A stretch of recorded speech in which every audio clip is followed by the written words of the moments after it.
Okay, so we'll begin with our opening prayers. In our opening prayer, we have a booklet here that is a book of prayers for our Buddhism 101 classes. So the prayers are the same that are in the more complete books, but they are pared down so that they're specific to the very necessary prayers that we need for practice and for to prepare ourselves for teachings like this. So if anybody doesn't have this book and want this book, I can mail that to them. I'll be glad to do that. So we begin with our first prayer, is the prayer of altruistic motivation. So we are motivated to be able to help all beings. It's easy for us to help our families, our friends, and so on, but we have to be able to extend ourselves to have compassion and to show kindness to those who may be our enemies, to those strangers who we don't know, who live, halfway around the world and so on. So we have to have that kind of love and compassion for them, as well as our families and our friends. So this altruistic motivation is a prayer to help us to remember that this becomes our motivation as to why we are in this session right now, why we are doing this. So this prayer we recite in English. All mother sentient beings, especially those enemies who hate me, obstructors who harm me, and those who create obstacles on my path to liberation and omniscience. May they experience happiness, be separated from suffering, and swiftly I will establish them in the state of unsurpassed, perfect, complete, and precious Buddhahood. We repeat this 2 more times. All mother sentient beings, especially those enemies who hate me, obstructors who harm me, and those who create obstacles on my path to liberation and omniscience. May they experience happiness, be separated from suffering, and swiftly I will establish them in the state of unsurpassed, perfect, complete, and precious Buddhahood. All mother sentient beings, especially those enemies who hate me, obstructors who harm me, and those who create obstacles on my path to liberation and omniscience. May they experience happiness and be separated from suffering, and swiftly I will establish them in the state of unsurpassed, perfect, complete, and precious Buddhahood. So the next prayer is called the Action Bodhichitta prayer.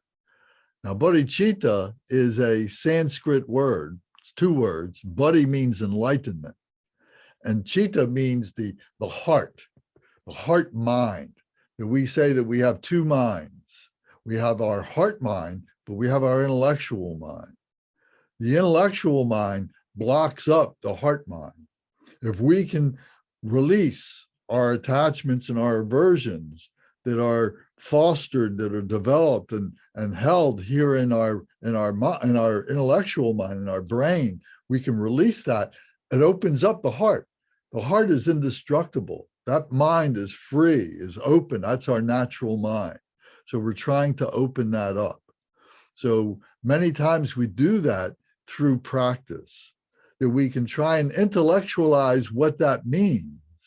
But when we actually do it, then we see the power of what the heart mind is. We see what bodhicitta is. The holy enlightened mind is what bodhicitta means, the holy enlightened mind. So we're putting that into action. So for tonight, we'll recite this 3 times. Thus, until I achieve enlightenment, I perform virtuous deeds with body, speech, and mind. Until death, I perform virtuous deeds with body, speech, and mind. From now until this time tomorrow, I perform virtuous deeds with body, speech, and mind. Thus, until I achieve enlightenment, I perform virtuous deeds with body, speech, and mind. Until death, I perform virtuous deeds with body, speech, and mind. From now until tomorrow, I perform virtuous deeds with body, speech, and mind. Thus, until I achieve enlightenment, I perform virtuous deeds with body, speech, and mind. Until death, I perform virtuous deeds with body, speech, and mind. From now until this time tomorrow, I perform virtuous deeds with body, speech, and mind. So we say, so what we're saying here is that as I am trying to achieve enlightenment, while I'm on the path, everything I do, I will do with my body, speech, and mind. And until death, I will try and help other beings through my body, speech, and mind. And from now until tomorrow, tomorrow never comes. There's always tomorrow. So that's how endless I will continue this practice. I will do this every day. Tomorrow never comes. I will continue to help all beings through my body, speech, and mind. So then on page 5, we'll go to our short refuge prayer. So refuge is our going home, going to where we will receive loving kindness, grace. Going home is where we will receive compassion. Going home is where we will receive joy, where we will be able to express our joy. And going home is where we will be equal. We will be the same as all those who are home along with us. So that home is like our refuge. So we take refuge in the Buddha, the Dharma, and the Sangha. These are called the 3 jewels. The Buddha is the historical Buddha who 2,600 years ago was able to attain enlightenment. And he, after his enlightenment, he wanted to be able to share that with beings, but there were no words to be able to convey what that enlightenment is or was for him, what it is now for us. There's no words for it. It's beyond our human ability to be able to express it. However, what he did teach, he taught the way that he was able to attain enlightenment. And that all the Buddhists who have followed, all the people who have followed the Buddha teachings all these years and so on, have been following that method, how to attain enlightenment, how to liberate oneself from suffering. So we talk about that in terms of, this is the mind of the Buddha. So that's the first of the 3 jewels. The second of the 3 jewels is the Dharma. The Dharma is the teaching of the Buddha, is the actual teaching of the Buddha. There's the Dharma of all the intellectualization, all the academics, all the doctrine and so on, of what this is and what that is, all these kinds of things. This wisdom, this loving kindness is this Dharma teaching. The Dharma is also how to practice, how to be able to just relax your physical body, relax your intellectual mind. And as we do that, that energy that we spend fidgeting around and thinking all endlessly, we take that energy and it's like a key that opens up our heart center. And our heart center is the big mind. And that's where we want to be. That's our true nature. That's the mind of the Buddha. So the Dharma is the intellectualization of that process. So that's the speech of the Buddha. That's the second jewel.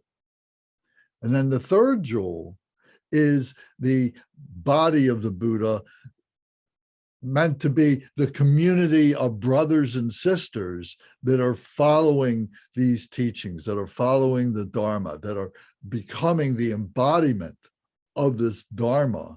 And they themselves are awakening this true nature, their Buddha nature, their true nature. The Buddha taught that we all have this potential.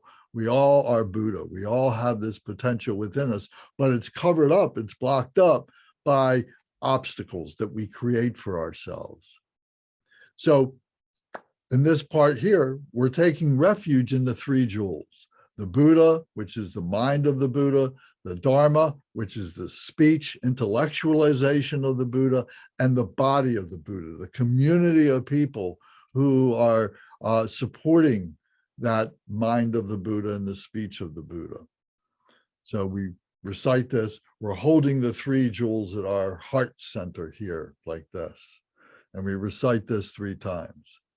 In the Buddha, the Dharma, and the Sangha, most excellent, I take refuge until enlightenment is reached.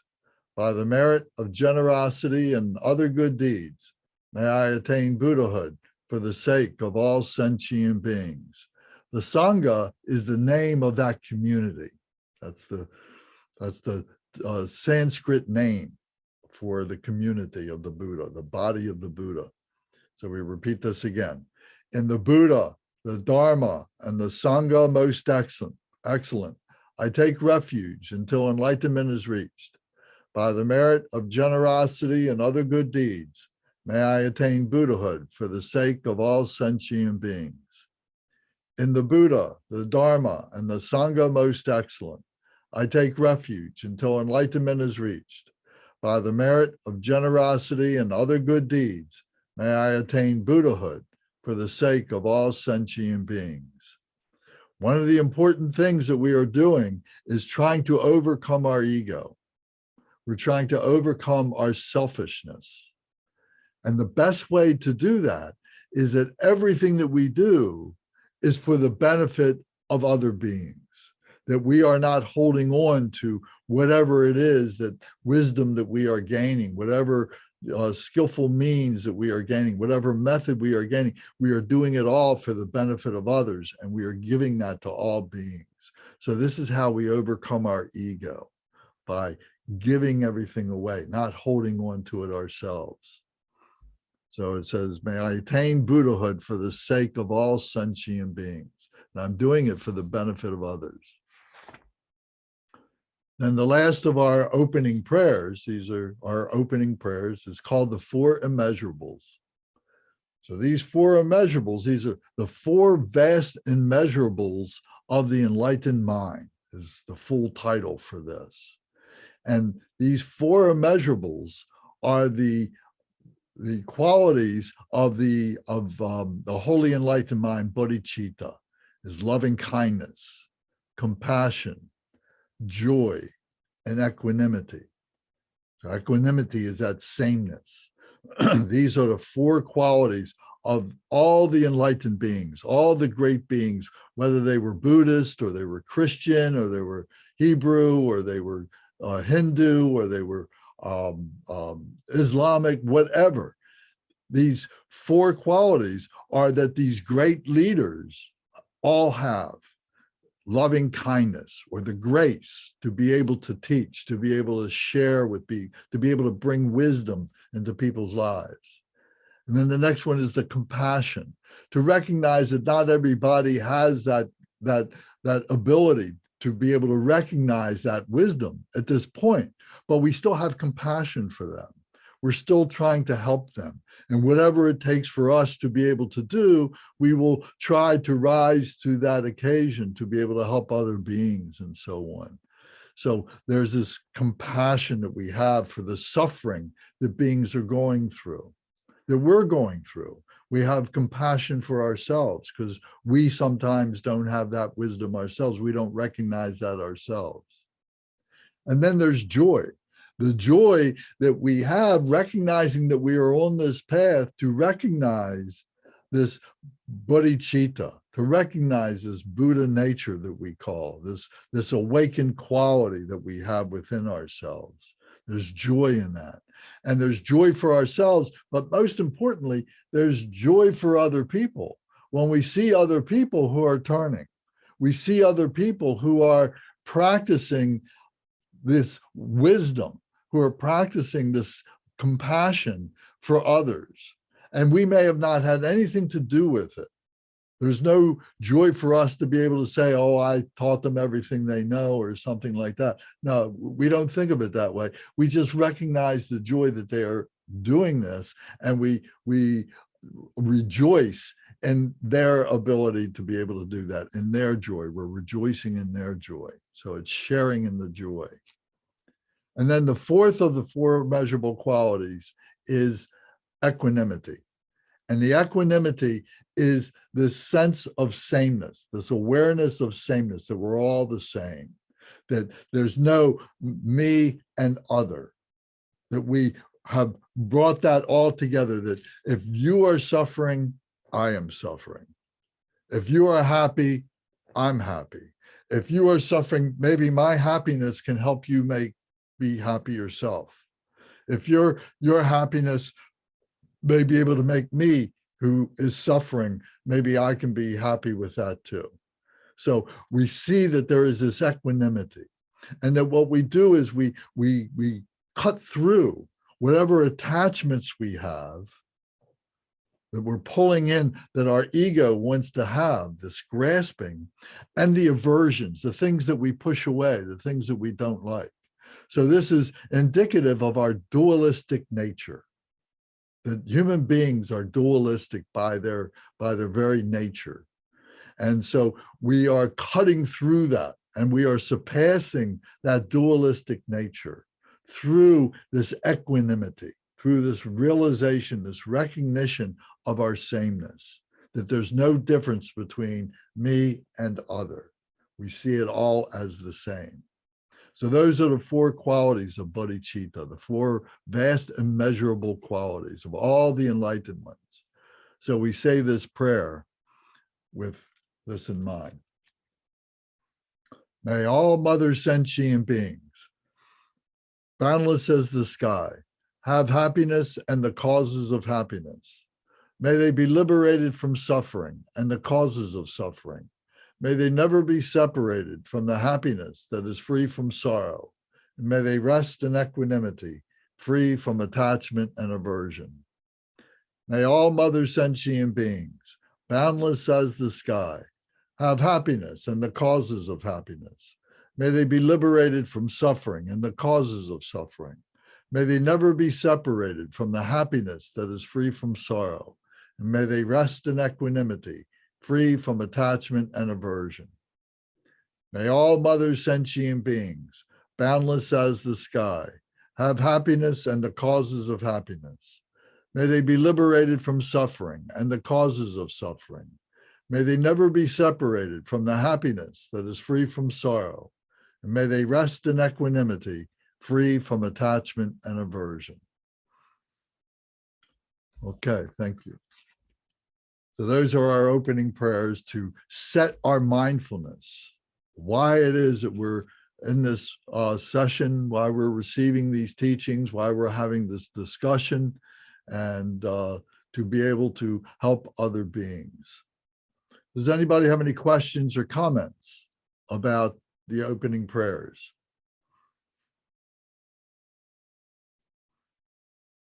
Okay. I just want to say thank you for beautiful explanation, Brother Lance. Oh, you're welcome, Alex. Thank you very much for joining us tonight.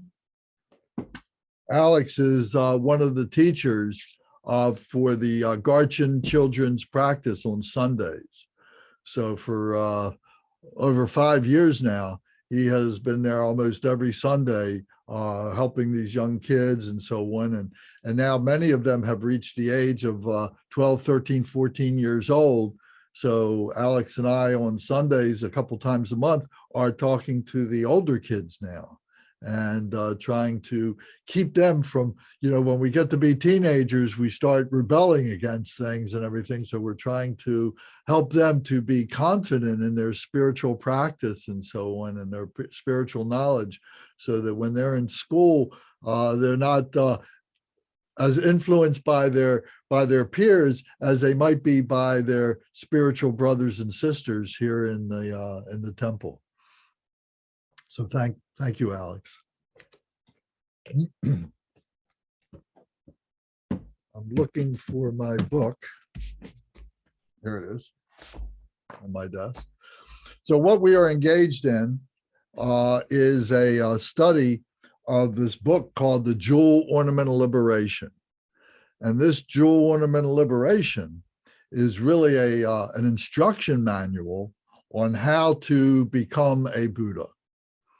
So it goes through showing us the way to recognize the things that are keeping us from being a Buddha, and then how to overcome those things, And then how to, once we begin to have glimpses of this true Buddha nature that we have, how to be able to stabilize that, and how we be able to live our life as a Buddha.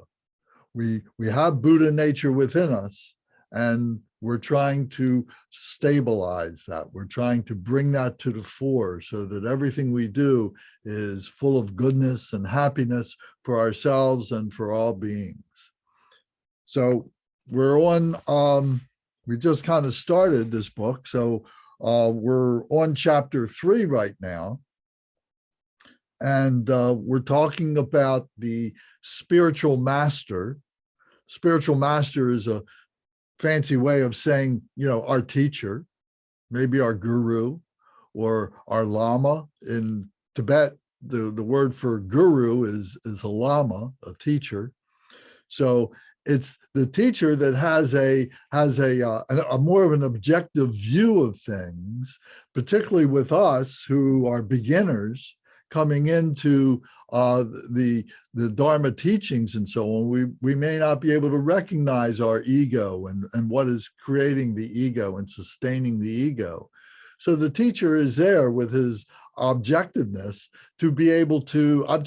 I should say, to be able to recognize what is going on, what dynamics we are caught up in, what we're attached to, what we have aversions to be able to point out to us. This is what you need to be thinking about, and this is what you need not to be thinking about, and here's how you do that. Here's how you recognize the difference and how you begin to do that. So this is our teacher, the spiritual master we talk about. So the spiritual master does this many different ways. He does it through scripture. We read, prayers, we read books, we read histories, biographies of past masters and so on, so we can learn that way. The lamas or the gurus, they can teach through logic, and we can learn, how to critically develop our thinking, to be able to go through a process of logic to say how it is that we can recognize that which is blocking us, that which is causing us suffering, that which is causing us unhappiness. So we need to be able to understand those causes. And once we understand those causes, then we can develop a vaccine, if you will, a vaccine of Dharma practice to be able to enlighten that. Because if we use the analogy that those causes are like darkness that descend upon us, that we allow to descend, that we rise up out of ourselves, out of our emotions and so on, this darkness.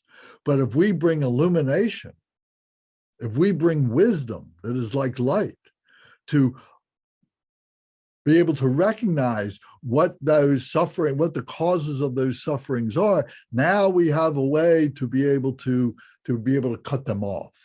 We have a way to be able to stop them and so on. So we talk about that. So through our analytical process, through our means of critical thinking, our logic, we're able to do this. If we're left on our own devices, if we didn't have this teacher, we may stumble on these things. We may have already stumbled on these things in our lives, but because they weren't, really made strong attention, we didn't draw our attention to them, they're very easily forgotten too.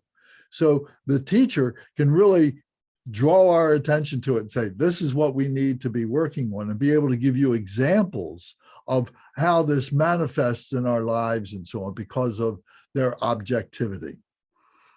So we can use that skillful means of critical thinking to be able to do that. He can teach us, show us how to do that. And then the spiritual teacher, the spiritual guide, uses similes, because many of these things are very abstract. And that's where a lot of people get lost, in this abstractedness of the philosophy of Dharma and so on like that. And how do we track, these things that are happening and so on. So it uses many, many similes. So it it's helpful to recognize who we are, why we are like here, and how we got here, and how we can move beyond where we are. So it's like getting stuck on a terrace, on a level, and we stay at this level, and we need to be able to go to the next spot. So these similes, this guide, is like someone who has been to a place, a far off place that has been there, and you want to go to that place. Well, you wouldn't want to go talk to somebody who's never been there and ask them advice as to how to get to this place. Let's say, for instance, that place is New York. I want to go to New York, but I've never been there. So let's say New York is like enlightenment. Of course it's not, but let's say it's like enlightenment.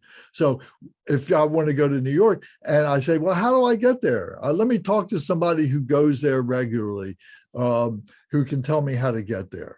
So from a simile point of view, that's who we look for in a guide and a teacher.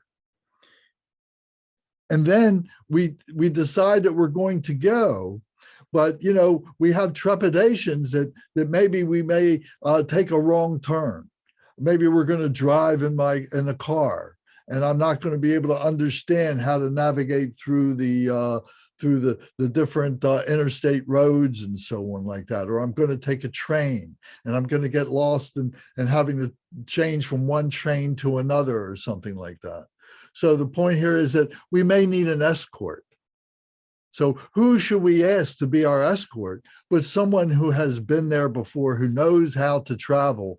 And this would be like our teacher, our guru, somebody like that. And then sometimes we need help to keep us, to more or less keep our wheels on the track. It's very easy for, if we're in a car or we're walking, we're riding a bicycle or something, very easy for us to go off into detours and so on like that.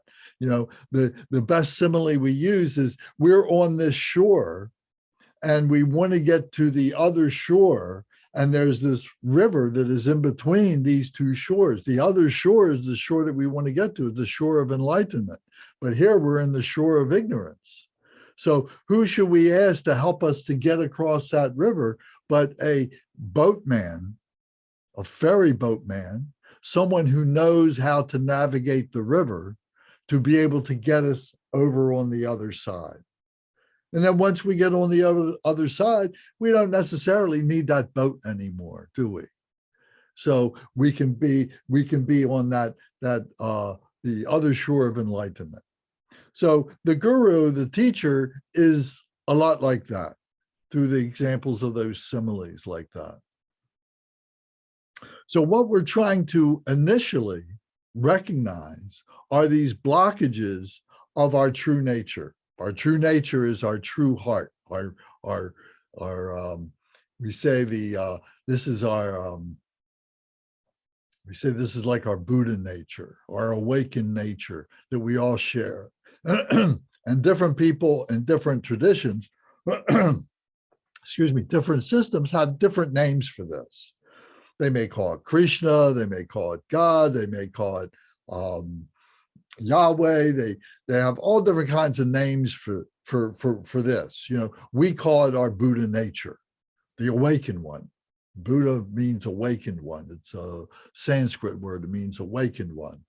So we talk about it like this, but many other traditions have this same true nature within them, but they call it different names.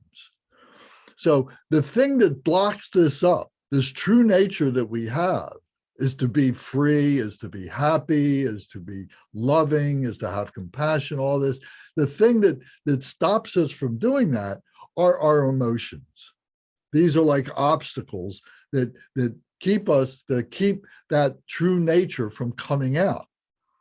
So we have to understand our emotions, what the emotions are, and then what causes those emotions. When we recognize that, then we can develop the antidote, the vaccine, if you will, to be able to overcome those illnesses, if you will, of what our emotions are made of, that the emotions make up these illnesses, these spiritual illnesses. So these afflicting emotions are defined as any defilement or any poison which obscures the clarity of mind. The clarity of mind. Are we talking about the clarity of the mind here or the clarity of the big mind here? That's what we're trying to recognize, is the clarity of the big mind. We're trying to recognize it with this mind, but this mind is all muddled up with all the emotions, all the confusions that we create for ourselves, all the intellectual stuff. So we need to be able to recognize that as these defilements, as these illnesses. So these obscure the clarity of this mind. So the subtle obscuration, so these are the afflictive emotions, are these afflicted defilements, but then there's this subtle obscuration, this very, very subtle blockage of our wisdom, which is a psychic imprint, excuse me, a psychic imprint which prevents the attainment of Buddhahood. And what is that? That's our ego. That's our holding on to being able to say, yes, I am most important. I am the seat of all this knowledge. I am the one that will help other beings. That we attach our ego to that.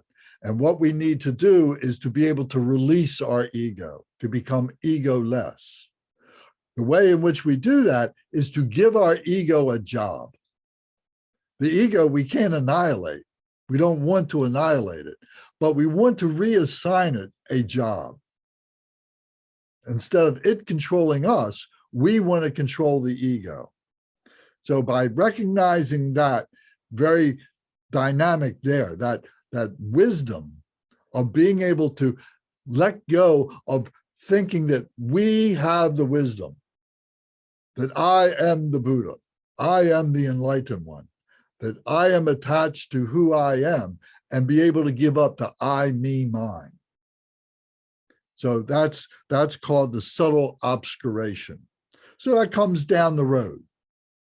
First, we have to work on the emotions. The emotions are the things that right now are the immediacy of what is causing all our suffering, all our blockages, all our illnesses, and so on. Anybody have any comments or questions about this?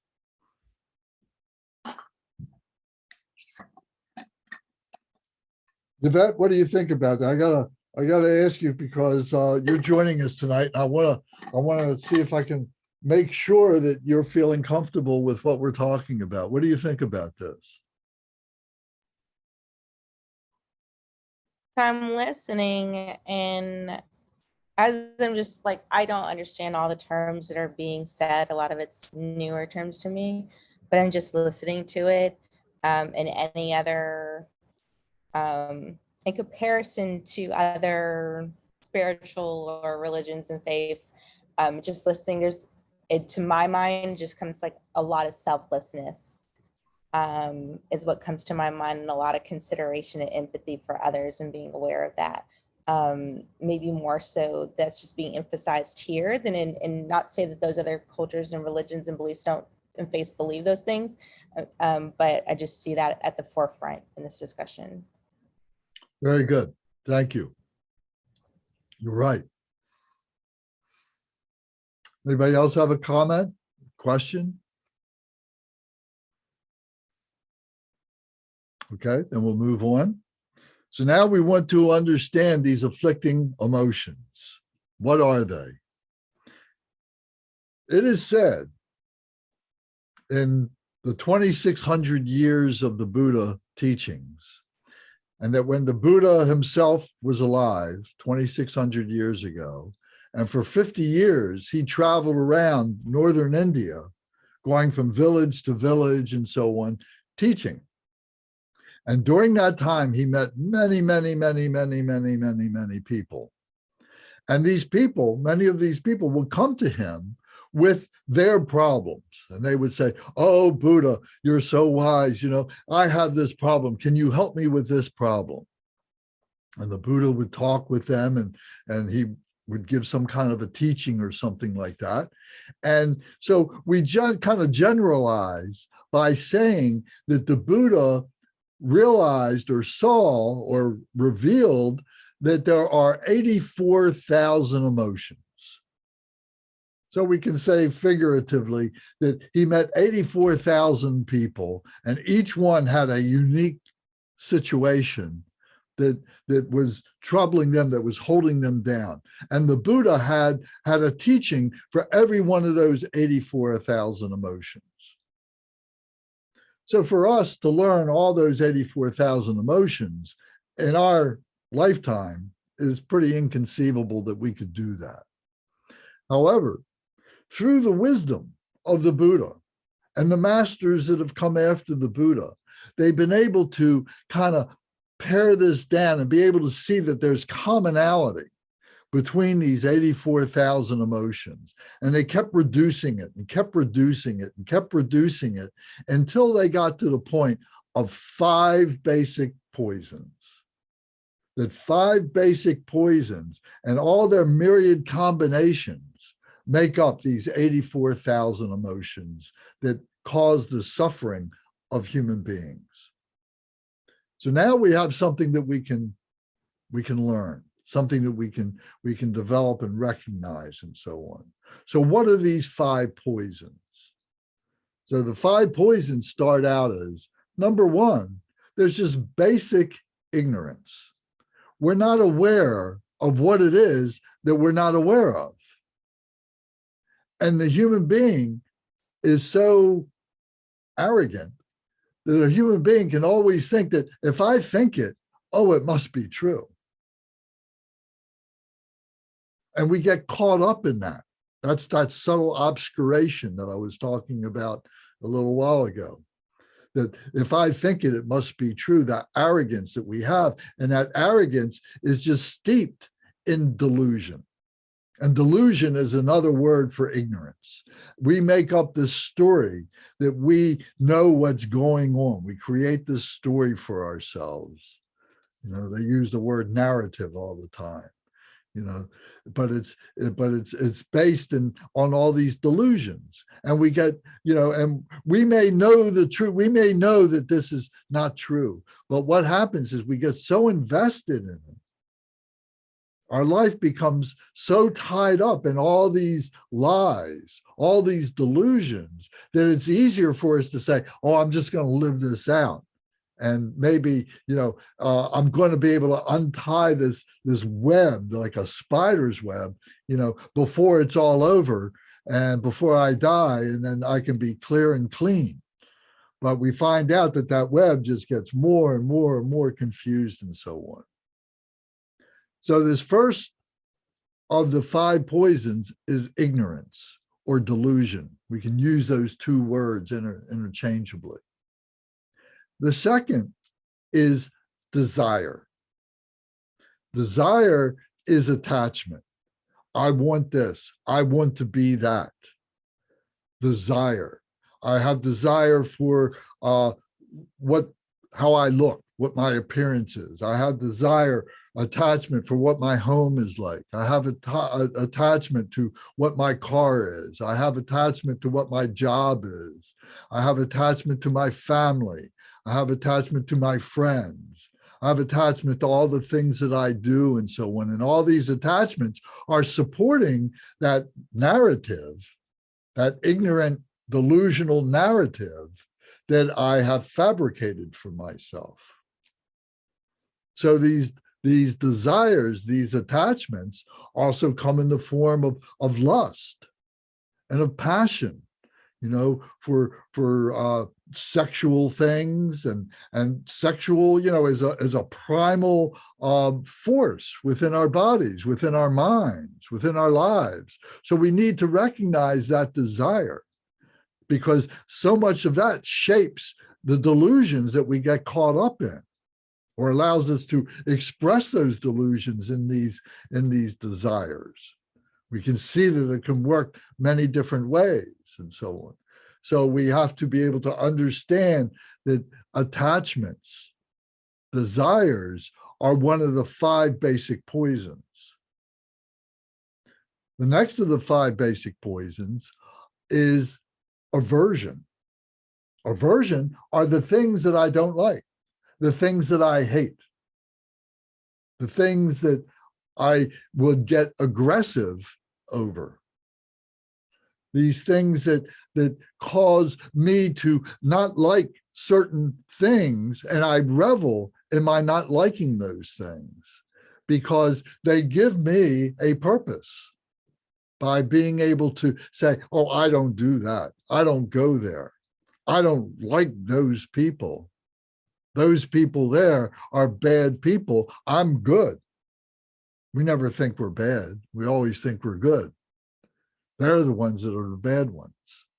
And then we just surround ourselves with like-minded people who share the same aversions, hatreds with other people. Hatreds bring people together faster and more fundamentally stable than our attachments do.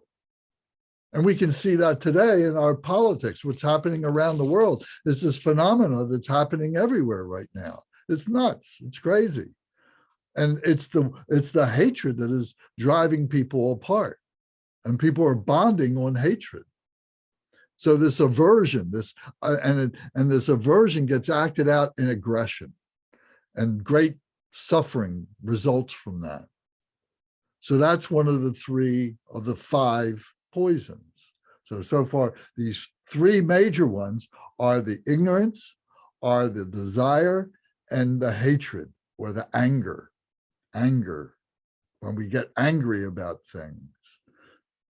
And anger, can change everything. You can do a lot of work to overcome problems and be feeling good about yourself and your family and everything. But you can have this moment of anger when everything is like destroyed. And you probably know people, you've seen this in people's lives and so on, where that moment of aggression just changes everything, no matter how good they might have been up to that point. All it takes is that moment of anger, and something terrible, something violent can happen. So those are the 3 main poisons, but then there's 2 others that are very, very powerful that are considered these 5 poisons. And one of them is greed. Greediness, that we want to have all this stuff and we don't want to share it, that we're greedy with it, and we become miserly with it, that we want it and we're going to keep it for ourselves. We don't need all that we have, but yet we don't want to lose it. And we don't want to share it because it's going to give other people power, and I want the power for myself. If I give them my power, I'm risking my own delusion that I am great. And I don't want to lose that. So I developed this pridefulness that comes out of this greediness, of this value that I have within myself, or my possessions, my lifestyle, and so on like that. I become prideful of that. Maybe it's my position at work. Maybe it's my position in the family. Maybe it's the money I have in the bank, or the possessions I own, and so on like that. Or maybe it's my very friends, that I'm powerful because I have this group of friends and we hate everybody. Nobody's as good as we are. So we see that these poisons can work together. This is how we get the 84,000 emotions, these things working together. So this greediness, this pridefulness, is the 4th of the 5 poisons. And then the 5th one is jealousy or envy. That this is very insidious, because this plays in the back of our mind.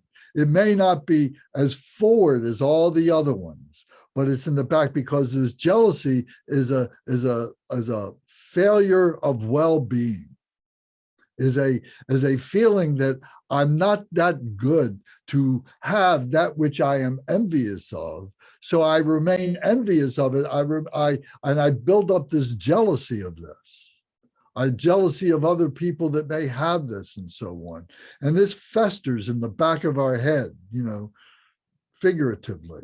It festers back there, and it continues to pull on us to make us feel that we're not worthy. This jealousy, this envy, that we're not good enough. So if you think about it, you write these 5 poisons down. If you've got this book, we've got an outline that comes from this book here, and we're looking at this page number 5 here of this particular book, and it helps us to be able to look at this, because we need to be able to develop this critical thinking about this. It's not just a lecture where I'm talking, but you're processing this, and you need to process this tomorrow morning when you sit down to do your practice, and the next day when you sit down to do the practice, and the day after that when you do the practice, because that's where the union between our wisdom and our compassion come together, is when we are processing all this and seeing the behaviors that we engage in. And, oh yes, I can track this back to my delusion. Oh yes, I can track this back to my desire. Oh yes, I can track this back to the jealousy that's combined with the greediness that I have. Yes, I can see that. And you begin to be able to piece all this together, and you be able to see all these myriad complex ways in which we fabricate our persona, our lives for ourselves, that are causing us great confusion and great misery, great suffering. And we find it's like a web. It's like a web of lies that we get ourselves caught up in. And we need a system to be able to objectively be able to look at this. So the teacher, the guru, is here to be able to point this out to us. And then, but then we need to be able to institute it into our own daily way of thinking, into our critical thinking. So we're using this system. We're using these 5 poisons to be able to evaluate our state of mind all the time, to create an understanding of who we are and how we got here. So we may see that there are things that cause these emotions to come about. What triggers us to have this envy? What triggers us to have this greediness? What triggers us to have this ignorance, this delusion? What triggers this, and so on? So we need to be able to see the causes, and they can be very, very subtle. And it's very easy for us to be able to rationalize them. So it takes a great deal of perseverance. It takes a great deal of commitment to want to be able to purify ourselves from our illness through the medicine of the Dharma. So you're seeing all these things are connecting. The Dharma is like the medicine to help us to overcome the illnesses, the afflictions, the defilements of our emotions, by recognizing the causes of those things. If a scientist wants to overcome a particular disease, they have to find out what causes it. What is that disease? How does it manifest? Are we going to treat the signs and symptoms, or are we going to treat the cause? So we need to get that, and spiritually, we do the same thing. So as we do this, and through the wisdom of the Buddha, through the wisdom of the masters, through the wisdom of the teachings and so on, and that which they share with us through their compassion, that they're not holding on to this wisdom by themselves, they're sharing this wisdom with us because of their compassion. So their compassionate teachings are showing us not only these 5 emotions, but is also showing us how to overcome to these emotions. What are the medicines? What are the antidotes to overcome these? So the emotions have these 5 antidotes. So the emotion of ignorance, of delusion, is education. When we reach a point in our lives where we say, you know what, I'm 40 years old now or something, I got a good job, I got a nice family, I got everything I need, I'm done. And that's a trap of middle age, to say that, okay, I don't need to learn anything anymore. I can go out and play tennis every day or play golf or whatever it is I want to do. So that is a self-fulfilling prophecy of more suffering, because we're always in need of learning new things. We always need to be educated.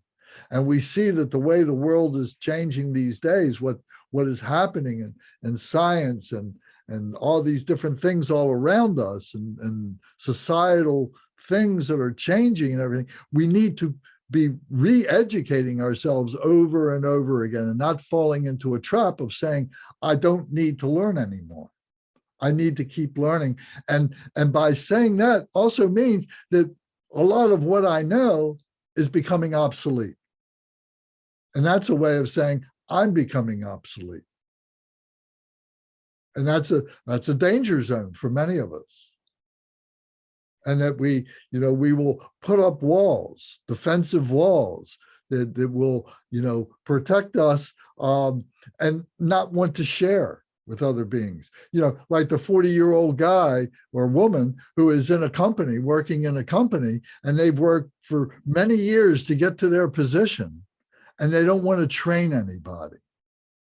But then their boss comes to them and says, well, I got these new people coming in and you got to train them, and I'm going to give you another job once you do that. But, that person maybe leaves out some of the secret ingredients of their job, thinking in the back of their mind, oh, they're going to have to call me. One day they're going to be stuck because they can't get through this problem. And they're going to say, oh, let's call him that taught us everything. There's something here that we can't figure out with what he taught us. And they're going to need me again. Oh, I'm going to be important again. So this arrogance has to go. We have to find a way to be able to cut through it. And we do that through education. And one of the best education methods that we have is actually teaching. As we develop on the path to become a awakened one, develop on the path of becoming a Buddha, one of the ways in which we are keeping ourselves pure is by sharing. And sometimes we find that what we're sharing is confusion. We don't have it quite right. And we recognize that and say, oh, you know what? I realize I made a mistake and I've got to stop, pull back. I got to go back to the library. I got to look this up and let me get back to you and let me refine, let me purify what I thought to be true. Now I find how to stain on it. Now I got to fix it. So to be able to do that, that takes a great deal of humility to do that. But yet that's part of the process. That's part of how it is that we keep ourselves on the path of not becoming obsolete, because we are always changing. This life is a life of change, and we need to be able to change, always changing. So education, teaching is a way of being able to recognize our confusion, the questions that people ask, to be able to answer those questions truthfully, and to be able to say, I don't know. There are certain things that we just don't know. And to reach that point and be able to say, I don't know, is a very liberating thing. Many of us who are arrogant will weave a story about that which they don't know so that they don't have to say they don't know. And they just further the tendrils of the web. That web just gets more and more confused. So it's liberating to say, I don't know, but I'll find out. So the first antidote to the poison of ignorance is education. Now, the next one was desire. How do we overcome desire? Desire, attachment, passion, can be so overwhelming. Obsession. Have you ever had that feeling? Have you ever had that desire? And in my life, I got to talk about myself, and I always think about when I was young, and you're in love, and when you meet somebody and everything, and that passion just overcomes everything. You're in that bubble of passion. You're in that bubble of possessiveness, of attachment, and nothing else makes any sense to you. You don't want anything else. But at some point you realize you're in a trap, and you got to free yourself. And what do? You say, I got to get out of this. I got to find a way to be able to have some peace of mind. I got to be able to think this thing through. So what we do is we become objective. We find a way to be able to find some meditation, some contemplation, a way to be able to objectively look at the situation from the outside looking in.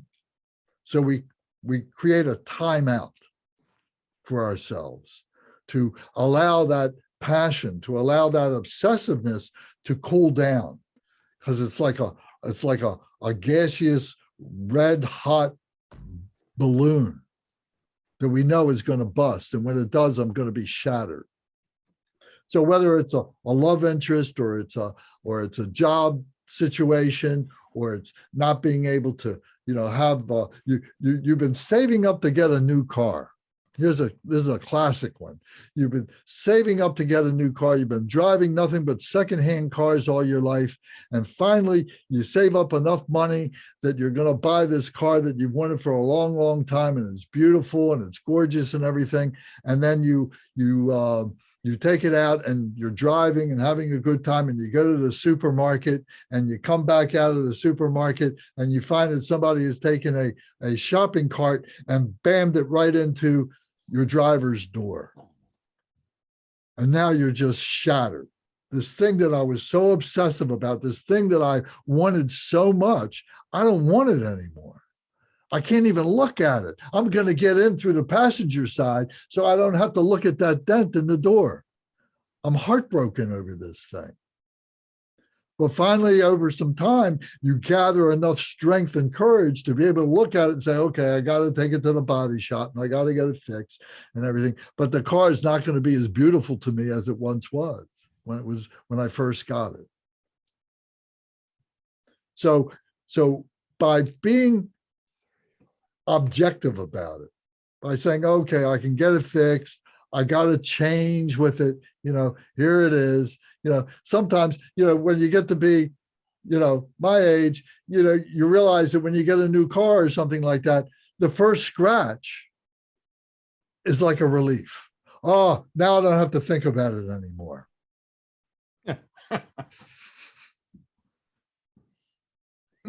So liberating. See, the guys my age are laughing, they know. So the objectivity and having a method to gain objectivity, contemplation, meditation, thinking, being able to to take a time out and be able to prepare yourself is the way to overcome attachment.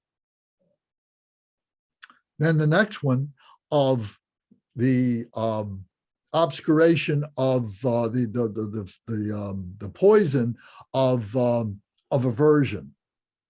So the aversion means hatred, dislike. I don't like this, I don't like that.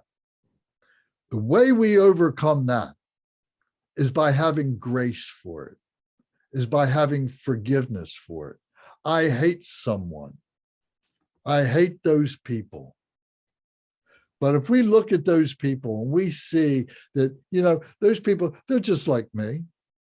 They've got a mother and a father. They've got brothers and sisters. They got wives and children, husbands and children. They've got jobs.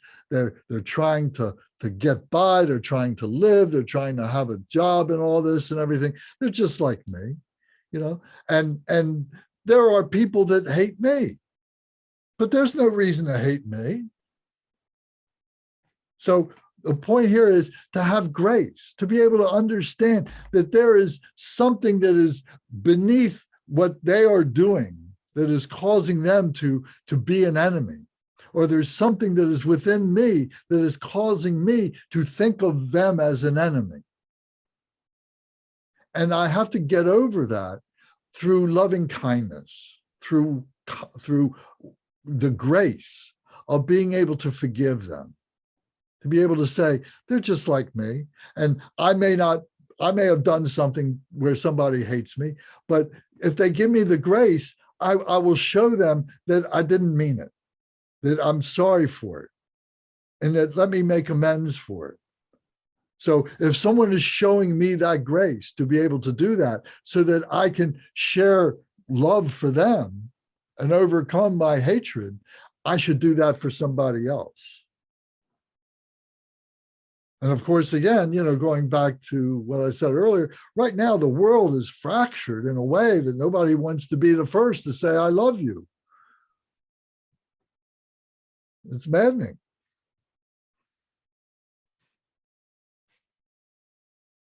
So to be able to do that takes a great deal of courage, takes a great deal of strength. And that's what we need to be able to do that. This is a primal force. These 5 poisons are primal forces of being a human being. What is it to be a human being? A human being has these 5 poisons. We come out of the animal world, out of the animal kingdom, but the animals, they don't have this. This is something that is solely human beings. What we are trying to become is something that is beyond being a human being.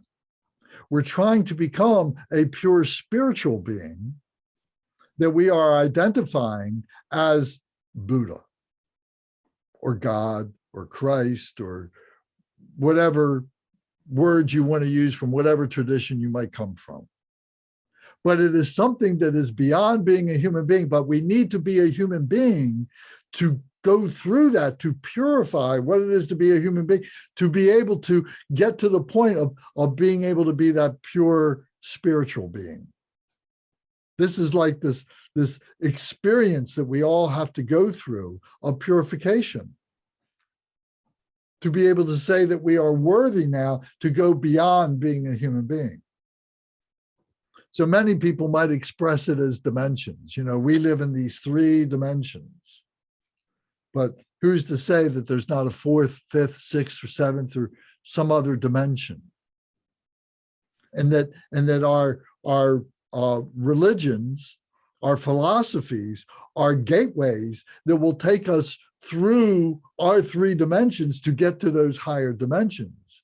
But how many of us are just holding on to these 3 dimensions and don't want to budge off of these? Because this is our delusion that this is real.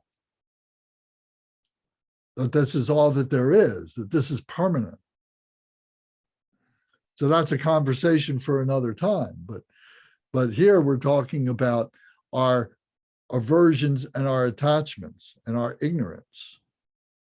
So it's through this grace that we have for ourselves to be able to forgive ourselves and to forgive others for not knowing, for not having the wisdom, for not having the compassion, but being able to show them the compassion, to be able to, the forgiveness, to be able to help us both through this, to have the courage to be able to recognize this, to have this grace, this loving kindness, this love.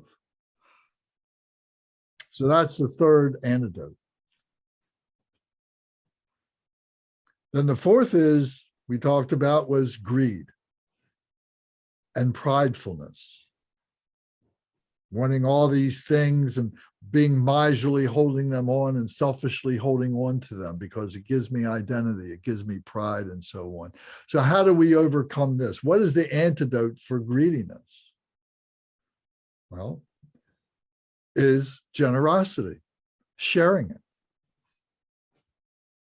We're very fortunate where we live in this part of the earth. You know, we live in America, and we have, you know, great, you know, wealth and great ability and so on, and great knowledge and so many things that we can do, and that we need to be able to share it all. And we see the selfishness that people suffer by being selfish, and the way in which they do not share with others who do not have the abilities to be able to have those things for themselves. For whatever reason, you know, at this point, we're not being judgmental, but there are some people that just, you know, just don't have the ability to have the same things that we have.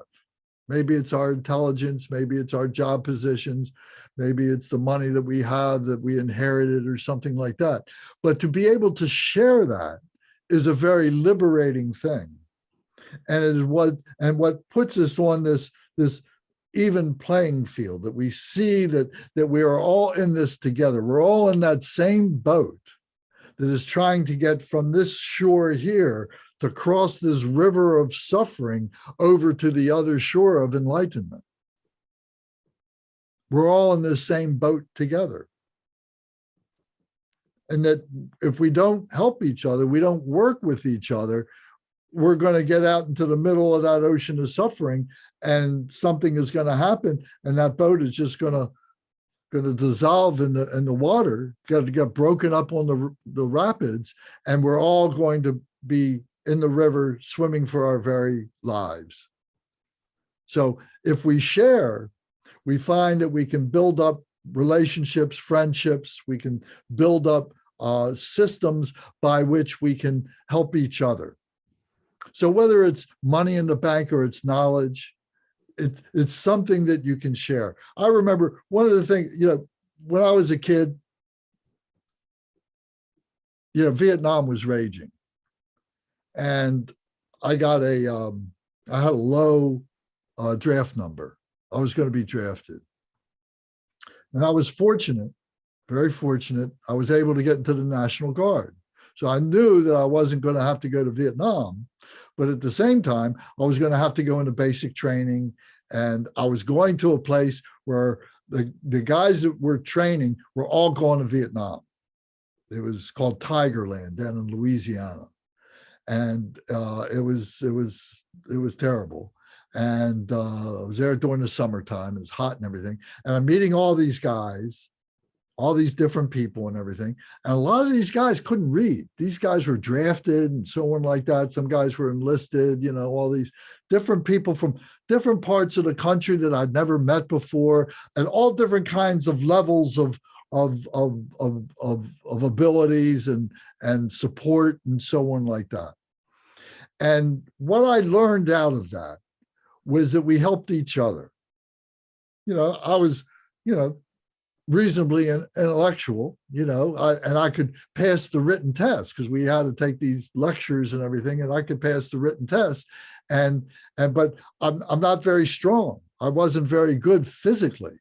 I wasn't a good athlete or anything like that. I was tall and skinny. I wasn't very good. So I found that when we would go out and do the physical training, those guys would help me. They would give me motivation. They would show me a way to do something and everything. And when it came time in the classroom, they would all sit around me and I would kind of give them some answers and so on like that. And we built this camaraderie between ourselves. And I know that the sergeants and the people that were running this thing, they know what's going on, but they see this cohesiveness of people coming together. And this is what they're trying to do. They're trying to break us down individually, but then see us come together as a unit. This is what they're trying to do. And that was the lesson I took out of it. I was in the Army. I hated every second of it. But at the end of it, I realized that I learned a lesson that I would never have learned any other way, I don't think. So my point here is to say that through generosity, we all won. We all came together. And that was very, very, very powerful. So my pridefulness broke down. I didn't have the egocentricness of it at all, that they helped me and I helped them and we helped each other. And other guys helped each other in similar ways and so on. So that's the fourth antidote to the poison of greediness and pridefulness. And the fifth one is jealousy or envy. And like I said, this one is very insidious.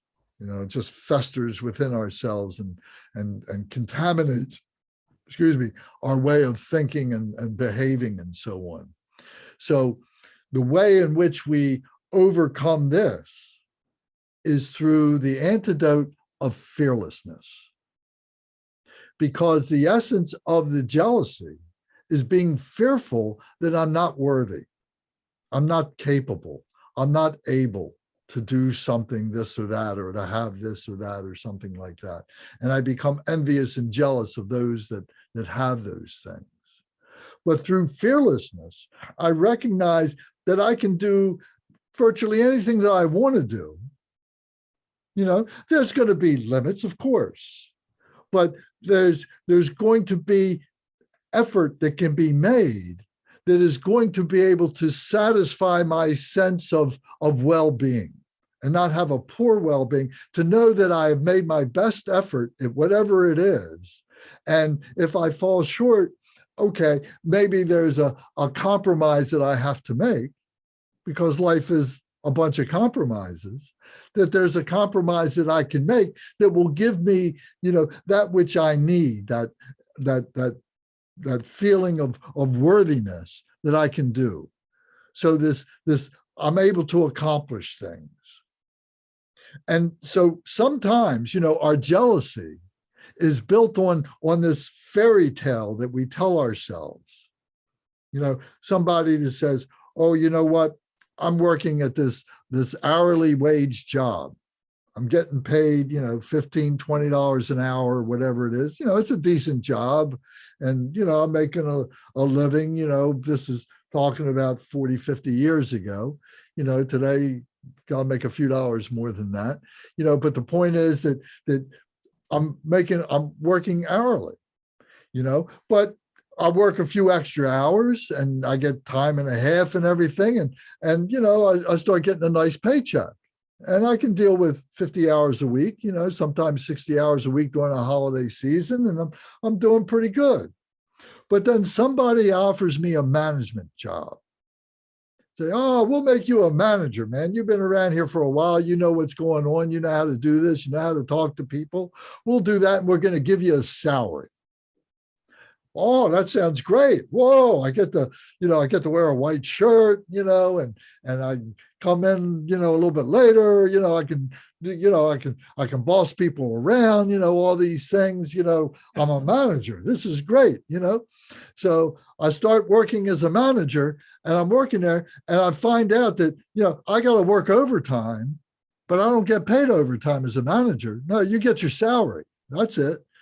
And I find out that I not only do I have to do these jobs, but I got to go at the end of the day. I got to go into this office where I got this desk, and I got a mountain of paperwork that I got to fill out for all the people that work for me.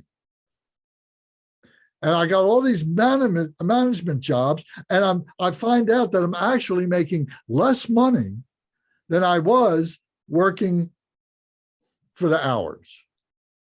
So here I was jealous of those managers when I was working hours. They offered me a job. I said, oh yeah, I'll do that. I'm envious of those guys. I'll do that. But find out that it was a mistake. So what do? Do you continue in that job? Or do you make the best decision for yourself? And maybe that best decision is to go back to school, learn some more things, and you go past that particular management job into a bigger theater of operation, let's say, and there you can grow that way. Or maybe you just say, you know what? I was happier when I was working for hours. I didn't have the responsibility. I could go out when I left the job at 5 or 6 o'clock in the evening. I didn't think about it for the rest of the night. As a manager, you're sleeping with it. You wake up 3 o'clock in the morning worrying about the reports that you got to do or something like that. So some people are just better off being hourly wage people. So my point here is saying that which we are envious of, that which we are jealous of, sometimes is not the thing that we want. So we got to be able to say, I'm making a mistake. Let me pull back and change my direction. Because I'd come to a crossroads and I took this turn here. Maybe I should have taken the other turn. So that fearlessness allows you to do that. If you're fearful, you might say, oh, if I told them I quit my job, my family's going to go bananas. If I quit my job, I'm never going to get another job. I got to stick this out. I got to be miserable. How many people do you think have jobs that they just despise? And they feel like the world is on their shoulders. And like I said, they're waking up 3 o'clock in the morning worrying, and they start having psychosomatic illnesses and so on like that. But because of their fearfulness, they won't stop. They won't change gears. So this fearlessness allows you to change. And this is how we overcome jealousy and envy. So now we have these 5 poisons that make up the 84,000 emotions that are blocking up our heart center, which is our true nature of loving kindness, compassion, joy, and equanimity. But now we have these antidotes, these medicines, to be able to neutralize those emotions. One of the things that happens is there are so many things external, these causes and these conditions that are out of our control, that happen to us. We may fix something, some situation that was our arrogance, or was our jealousy, or was our aversion or something. We may have fixed that. And maybe for a couple of years, it was stable, it was good. But then something changed, something else happened now, some other conditions changed, and now all those sets of conditions came up, and you find out that you're in the same kind of situation that you were in that miserable situation that you were going through before you learned how to develop and work with these antidotes. So my point is that we need to be able to take these things in and be able to learn how to engineer our lives, how to change our lives, how to modify our lives when conditions change. We can't expect that once we fix something, it's going to stay that way. We have to be mutable. We have to be malleable. We have to be changing. We have to be resilient to be able to move through things. So all this has to do with being liberated. It has to be with being enlightened. Enlightened is not something that we get pie in the sky when we die or something like that. Enlightenment is something that we can have in this lifetime. I've said this many times. Many of you have heard this so many times, about there's this great philosopher who is alive today, who's about my age. His name is Ken Wilber. And he says, we're already enlightened. We already got this ability right within us, But the problem is we don't know how to live an enlightened life. That's the difficult part, is living an enlightened life. A life of simplicity, or I should say more simplicity, less complex, less confused, less emotional. And then we find that we don't need as much, we don't need to do as much, we have more leisure time, we're happier, everything kind of settles down instead of being on this merry-go-round that we think of life as progress and so on like that.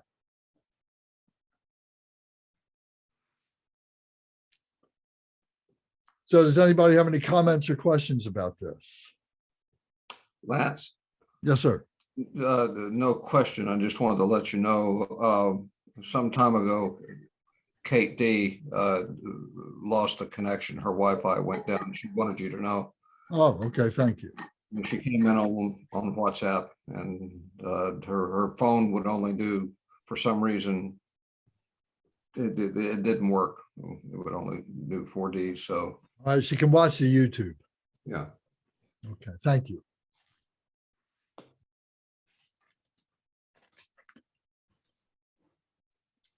So Ed, what do you think of this? You've heard this several times. What do you think of this this teaching on the 5 poisons and the 5 antidotes?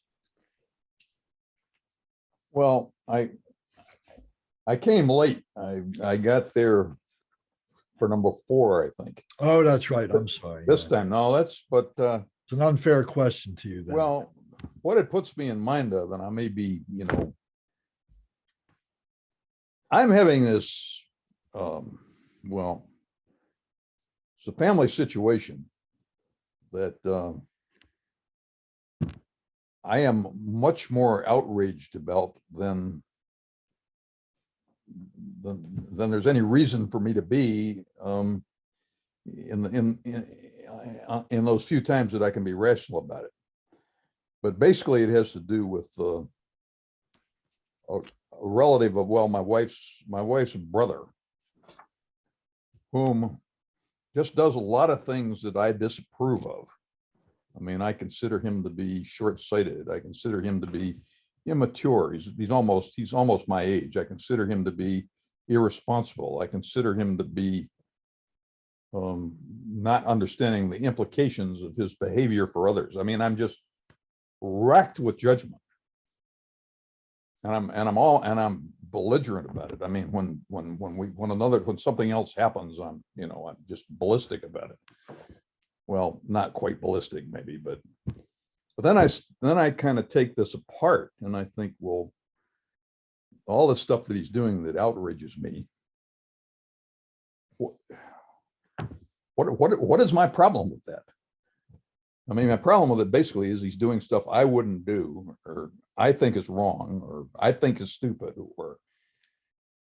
but where does that come from? I mean, it's and it brings to mind, years ago, I read something that Cicero's 6 Mistakes of Man, written in 53 BC or something. And one of them was trying to force others to live as you would live. That's an age-old difficulty of mankind. Well, that's what I'm doing. Well, I mean, I can't make him do anything, but I've got these ideas of what's right, what's appropriate, what's responsible. And I'm just outraged that he doesn't subscribe to these. But who am I hurting? I don't know.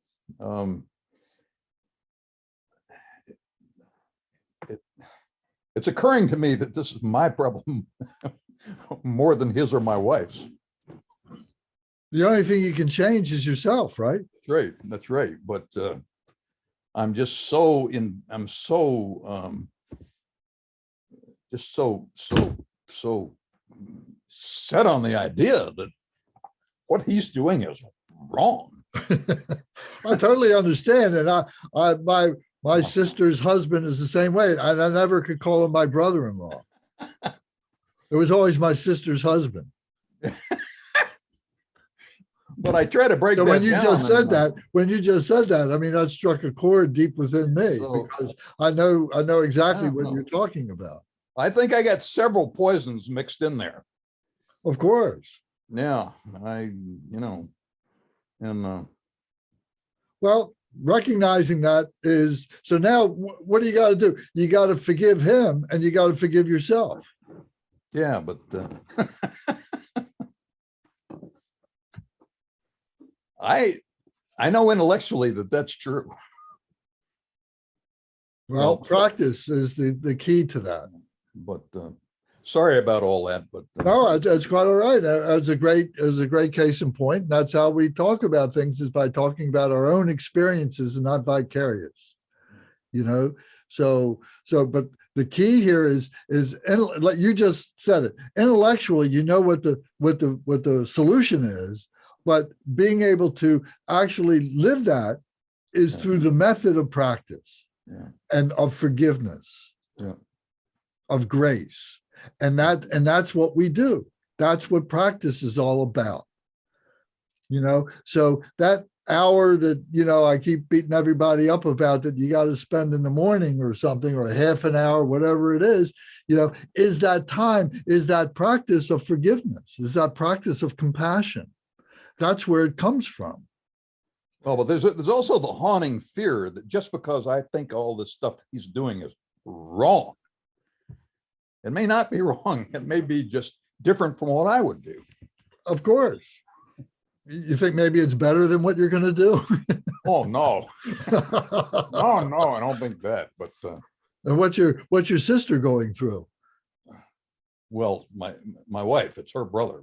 Oh, I'm sorry, your wife, her brother. Yeah, Excuse me. she's well, if she overheard any of this conversation, I'm going to be in trouble. But I understand that. yeah, she's caught in the middle. I mean, it's like Well, it's a practical problem, and there's a practical solution yeah, to it. And one day there'll be an awakening. Yeah, I hope so. You know I what's hope so. funny? You got to describing me and my family. Uh-huh. So when They all think he's nuts. Yeah, yes, yeah, yeah. Well, yeah. And my family too, Uh, or actually my judgment of my family. yeah. Those aren't necessarily the same thing. Yeah, that's the troublesome part. It's just. I mean, Look, I'm I'm just gonna say, in all of this, I'm all y'all's wife. You got the crazy family on your side, huh? We all start talking. I'm watching the extended judgments. of families, all we're going to be houses. talking about a series of train wrecks. But I put all of this righteous indignation into this stuff, and then it occurs to me, well, maybe what he's doing is not wrong. Maybe it's just different. Yeah, it's a different way of living, but it's not. But then I go back, no, it's wrong. What is he hurting anybody? Is he killing anybody? Is he, He's holding pissing me anybody off. back? What's that? He's pissing me off. Okay. Michael has his hand up. And that's a bad thing to do. No, that's applause. Yeah. Oh, that was applause. Oh, excuse me. Oh, okay. All right. I'm over. Well, 30. you asked me, sorry, but No, I thank you very much. That was perfect. And I hope it brings back the point I keep coming back to, is the way we get over this is through practice of being pure, of being able to have the grace, of being able to have the loving kindness. We got to practice that. Obviously, it's not easily done, is it? Well, It's not happening. How long you been in this situation? oh, 50 years, give or 50 take. years. Yeah, it hasn't changed, right? But So, this, so, this, so you know, so this you're gonna issue of take- forgiveness. so the Forgiveness question tough is- enough.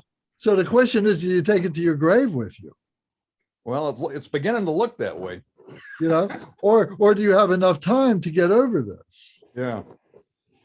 Well, but the real thing that's occurred to me just lately is I mean, I can work on forgiveness, but then it occurs to me, maybe he's not doing anything wrong. Maybe there's nothing to forgive him for. Maybe he's just being different.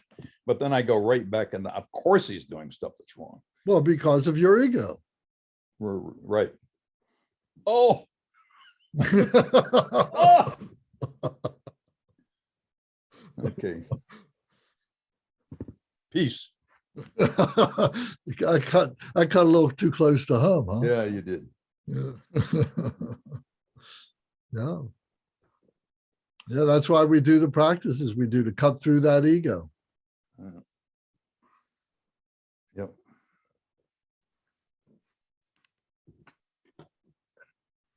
Okay. Anybody Yeah, else? Yes. You two sound just like my oldest brothers. How's that? Tom, what are you doing with your life? Alex does have his hand up. Yes, Alex. Oh, thank you for noticing. But I first want to thank Lance for really unpacking all these poisons for us. Is like, I mean, I heard it 1,000 times, but the way it's presented, it just everything crystallizes so well now Yeah. for me.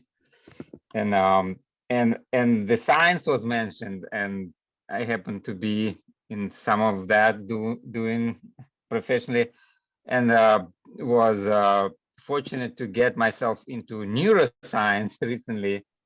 And interesting thing, they now coming up with this real like proofs, observations, how brain is constantly constructing our reality, how brain is making up sounds for us, making up images for us, making up perceptions based on just few bits of information.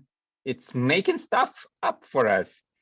And you know, not talking about opinions, right? I mean, and other afflictive, that's regarding ignorance, right? But then there are other afflictive emotions, and I was thinking, well, it's natural to have. Animals have them too. Animals have. My cat was very jealous when my wife, well, at that time was my fiance, came to visit me, at home, and the other way around too, by the way. But I think a lot of this, we could think a little bit more positive way. I mean, these are natural survival skills that we acquired through our evolution. But when they're taken to the extreme, they become an obstacle. I mean, can we think of this that way? Perhaps so that we don't feel too much guilty of harboring all those poisons around us. Maybe that will help overcome. Well, thank you for that. Yeah, like I also remembered a quote that's saying like that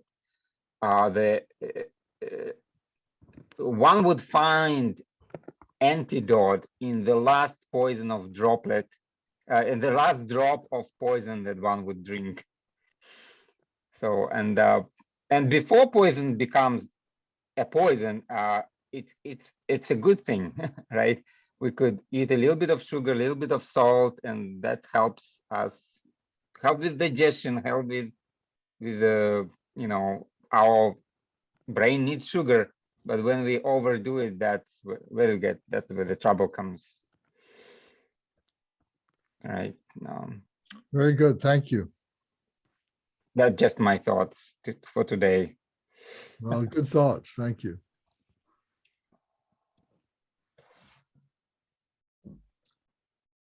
Anyone else have a comment?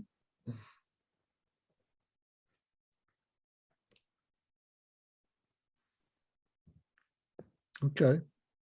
So out of this, there's not enough time to really go into it tonight, but what comes out of this, by using these antidotes with these poisons, we're able to cultivate the wisdoms that come from each of these, that there are 5 wisdoms that come out of these.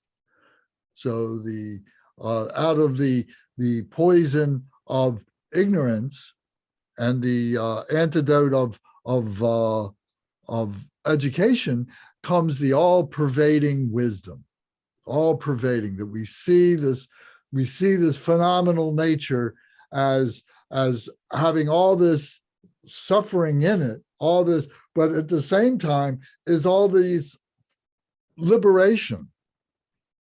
All this is cause for liberation, this all-pervading wisdom. And then the desire and the meditation to be able to gain that objectiveness about our situation, about our lives, leads to the wisdom of discriminating awareness. The wisdom of discriminating awareness. We choose what it is to focus on in a priority kind of a situation. Sometimes there is the immediacy of very mundane things that we have to take care of. But as soon as we take care of those things, we can put those things on the margin, and now we can get to the more heavy things, the more spiritual things. And this is what we need to be spending our time on. The wisdom of discriminating awareness, how it is that we are focusing on what it is, what that objectiveness becomes. What is our object? And then the hatred, the poison of hatred and the overcoming by loving kindness is the mirror-like wisdom, the mirror-like wisdom. And what that means is that all this stuff that we see as hatred and confusion is just like looking at the reflection in a mirror. It's just an illusion.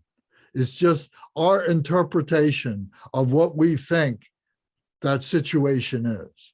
And just like Ed pointed out, that it's just the way that we're reacting to something that somebody is doing, but it's just different than the way we are. And so we have to practice the wisdom of mirror-like wisdom to be able to say, it's just an illusion. Let it go. Why am I wasting all this time on a movie?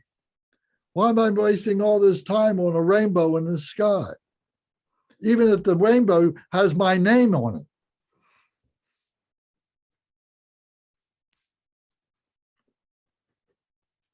And then the poison of jealousy and envy. And the antidote for that was generosity. So the wisdom of wisdom of equanimity, the wisdom of equanimity. What that means is that there is this balance of all things being the same, this wisdom of equanimity, and see that there is enough for everybody all going around. There's no need to hold on to things. We will have everything. We have everything that we already need. It's all within ourselves. We have the greatest gift that we could possibly have in this world is being a human being. Because it's this gift of being a human being that allows us to be able to get to our transcendent self, which is to be like a Buddha, to be like an awakened one, to be the Buddha, to be an awakened one, whatever name we use for that. The human being is what we have to go through to get there. You can't jump over it. You got to go through being a human being. So that's the wisdom of equanimity. And then the last one is the jealousy, the envy. And the antidote for that was fearlessness. And the wisdom of that is called the all-accomplishing wisdom. All-accomplishing wisdom, which means that everything is already here.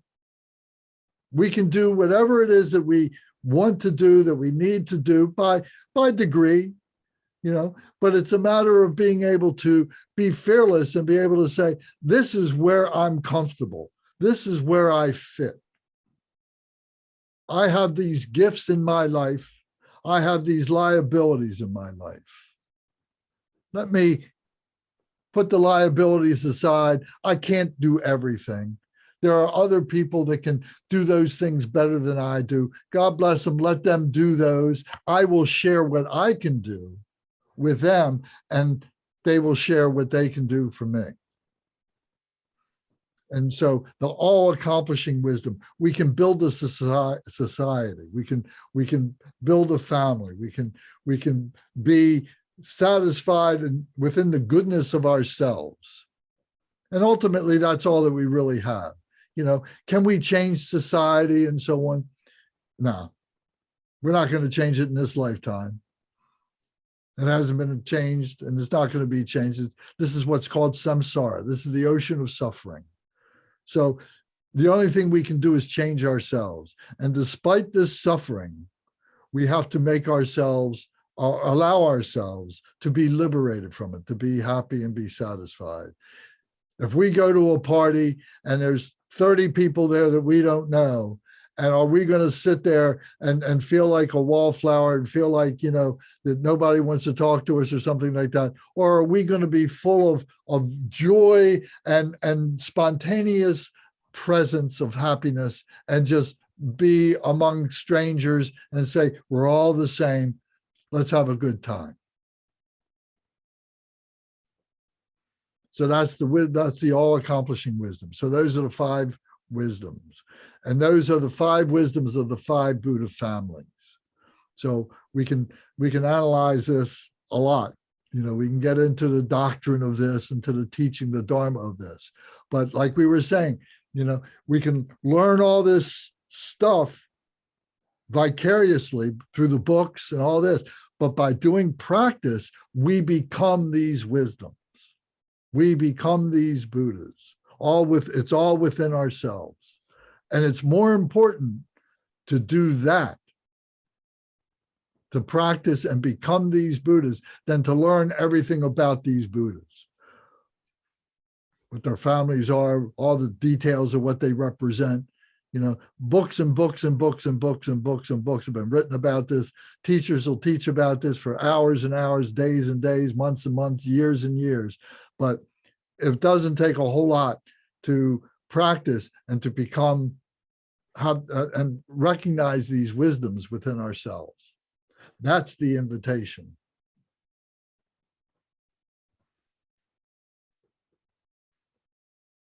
Okay. Thank you.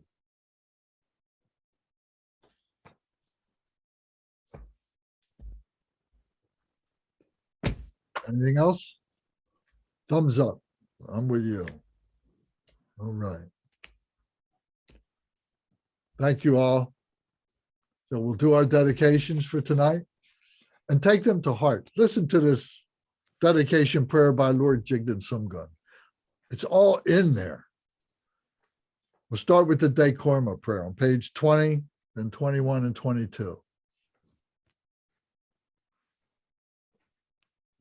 Okay, please recite with me out loud.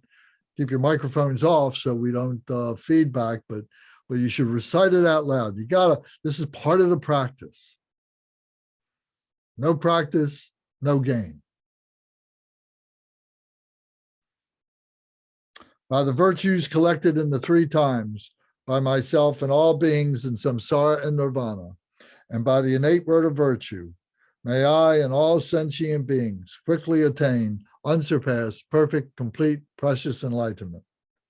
May the teachings of the great Trikumpa Ratna Shri, who is omniscient, Lord of the Dharma, master of interdependence, continue and increase through study, practice, contemplation, and meditation until the end of samsara.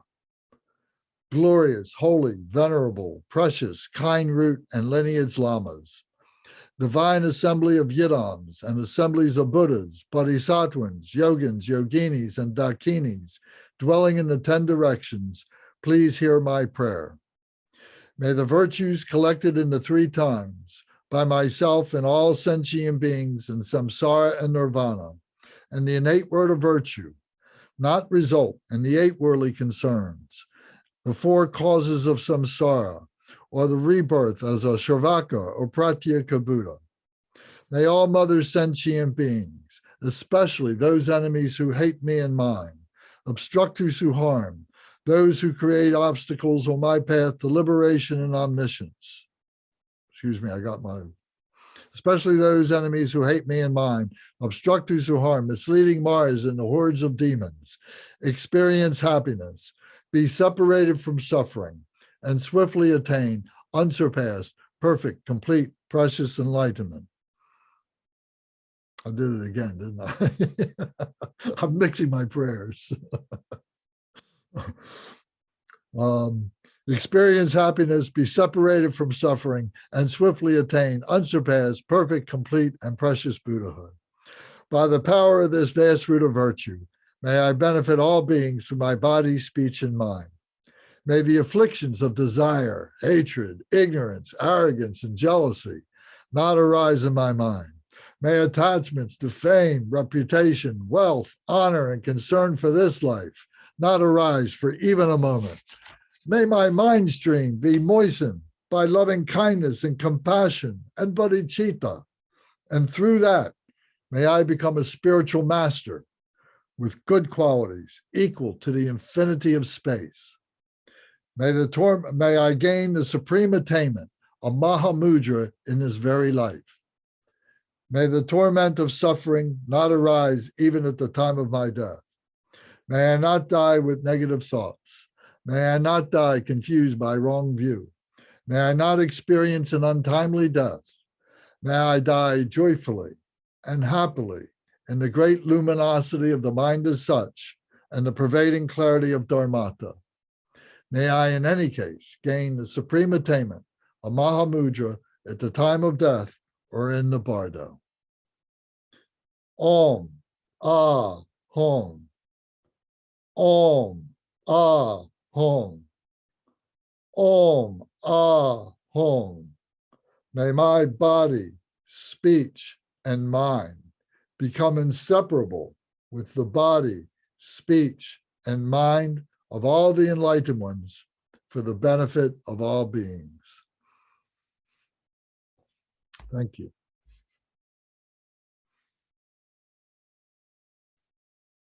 Okay, Thank you, Lance. you're welcome. Thank you. Thank you, Lance. I'm so happy that I joined for a change. Good, thank you. I'm happy you did join.